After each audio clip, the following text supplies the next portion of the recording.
Hello and welcome! My name is Wombat, and last week I got just 24 hours hands-on with the new Panasonic Lumix GH6. But who am I? What's it like to use this camera, and more importantly, what can the camera do? Let's start with the final question as we fade into some obligatory B-roll.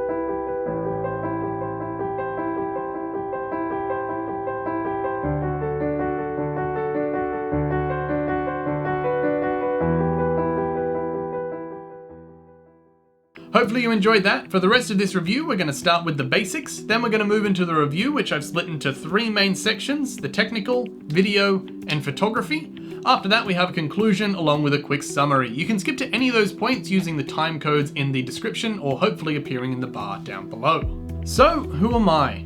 I've been in the film and TV industry for about the last 10 years. I started out as an actor and then trained and certified as a stunt performer. However, in the last couple of years, I've migrated and restudied to work on the crew side of productions. I work as an independent videographer, using different cameras on many types of shoots. I also run this YouTube channel, which typically covers gaming news and gaming reviews. If you're interested, you should check it out, and yes, that is a plug. So, why am I starting camera reviews, you might ask? Well, the simple truth is that I love cameras, and any excuse to shoot and use more of them is fine by me. I should also point out that my default or everyday shooter is the Panasonic GH6's predecessor, the Panasonic GH5, what we're shooting on right now.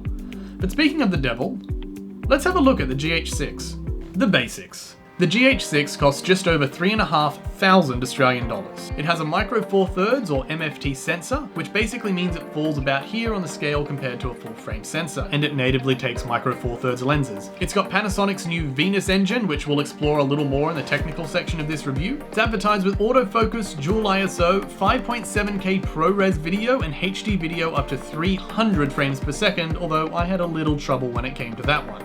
But how well do these words actually translate to the real world? The technical. Part 1. The sensor. Panasonic say the sensor on the GH6 is the biggest micro four thirds sensor ever fitted to a camera, and at 25.2 megapixels, it looks like they're right. A bigger sensor means more light, more data, and more pixels for your captured frames. Bigger than any other micro four thirds sensor it may be, it's worth keeping in mind that the camera is still micro four thirds, meaning once again, it fits about here on the scale of a full frame camera. The camera itself has a dynamic range of 13 stops, the same as its predecessor, the GH5, and a number of other cameras out there on today's market. Something that does stand out is the camera's dual ISO, something that is becoming more and more common but isn't commonplace yet, and I cannot stress how much of a good feature this is. The GH6's dual ISOs are 802,000, allowing it to utilize those 13 stops of dynamic range over a much wider gamut. The camera also takes advantage of Panasonic's V-Log color profile in both stills and moving images, which I personally loved working with, but we'll touch more on those sensors a little bit later as we get into stills and video individually. It's safe to say Panasonic did a fantastic job with its new sensor, and it may just be my favorite micro four thirds sensor of all time. But how well is it utilized? Part 2. The processor. The processor on a camera is responsible for dealing with everything from the sensor to the memory card. So everything from the resolution of your photos and videos to your in-body stabilization and even your autofocus. If it's an advertised function, odds are it's part of the processor. Panasonic claimed the new Venus engine processor in the GH6 triples the speed of autofocus and has twice the processing power, though they don't specify a comparison or reference point for either of those statements. Moving on, images from the GH6 cap out at 5776 by 4336, while video maxes out at an impressive 5.7K, or roughly the same size as those images.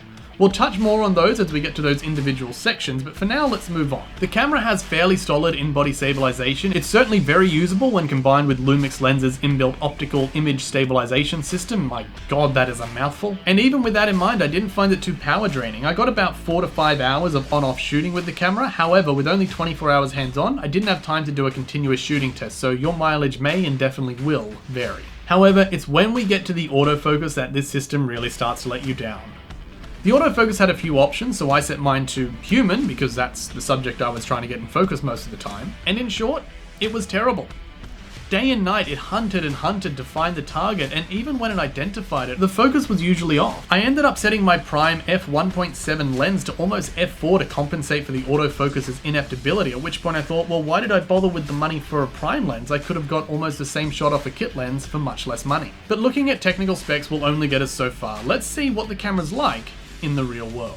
Video. Putting aside that the autofocus was about as helpful as landfill, the camera really performed when I took it out into the real world. Whilst capable of shooting 4K and even 5.7K footage, I stuck the camera at 1080p, A, to try help out the autofocus, but primarily because I wanted to take advantage of 240 frames per second recording, whereas 4K would have capped me at 60 frames a second and 5.7K would have capped me at a measly 30. You might have noticed that I said 300 frames per second earlier, which is what Panasonic advertises, but only 240 just now. I was unable to find a combination of settings that allowed me to bring the camera up to 300 frames a second, though given that I only had 24 hours with it, I'm willing to give it the benefit of the doubt that a series of settings that I didn't get around to testing is what was needed. Shooting in Vlog, I thought the camera did a fantastic job at keeping details, range, and color.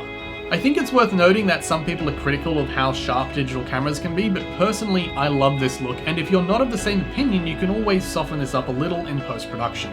The footage was bit rich, easy to edit, and when in focus, really simple to shoot. Despite being a micro four thirds sensor, I never felt limited by either the depth of field or the narrowness of the lenses. I was able to capture whatever it is I needed. During the day, I was notably impressed with how well the camera kept details in the shadows, something many cameras struggle with, especially in the year-round harsh Australian sunlight. At night, well, it's a micro four thirds. If you play it smart, you bring along some external lighting, you'll be fine. But if you're out with nothing but your camera and a couple of lenses, you're just not going to have a good time. As impressive as the sensor is, it's simply not big enough to allow for the amount of light that needs to hit the sensor for details in low light images.